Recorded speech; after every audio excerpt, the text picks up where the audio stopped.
Àjọ EFCC ti rọ́wọ́ tó ènìyàn 24 kan tí wọ́n fura sí pé wọ́n jẹ́ alùjìbìtì lórí ayélujára. Ìlú Benin tó jẹ́ olú ìlú ìpínlẹ̀ Edo ni ọwọ́ ti tẹ̀ wọ́n. Ilé ìgbìmọ̀ aṣòfin ní ìpínlẹ̀ Plateau ti gé iye ọdún tí àwọn alága ìjọba ìbílẹ̀ ní ìpínlẹ̀ náà ń lò nípò láti ọdún 3 sí 2. Ènìyàn 10 tó jẹ́ aláwọ̀ funfun nìròyìn fìdí ẹ̀ múlẹ̀ pé wọ́n gbẹ̀mí mì nínú ìjàmbá ọkọ̀ tó wáyé lálẹ́ ọjọ́ Ìṣẹ́gun ọ̀sẹ̀ yìí láti orílẹ̀-èdè Zimbabwe sí ìlú Johannesburg lórílẹ̀-èdè South Africa. Wọ́n ti fi ọwọ́ ṣìkún òfin mú obìnrin òṣìṣẹ́ ètò ìlera kan ní ìpínlẹ̀ Èkó lórí ikú arábìnrin kan tórúkọ rẹ̀ ń jẹ́ abilékọ Abíọ́lá tó jẹ́ ẹni ọdún 36.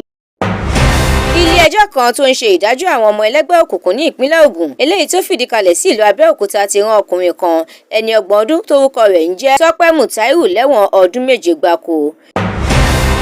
Èyí làwọn ìròyìn lérèfé tó jẹyọ láti ní ìwé ìròyìn TheMatrix lálẹ́ òní ọjọ́ Wednesday ọjọ́ 28 oṣù kẹjọ ọdún 2024. Ẹ darapọ̀ lórí Facebook, Instagram, TikTok, YouTube àti X láti jẹ̀gbádùn àwọn ìròyìn síwájú sí i.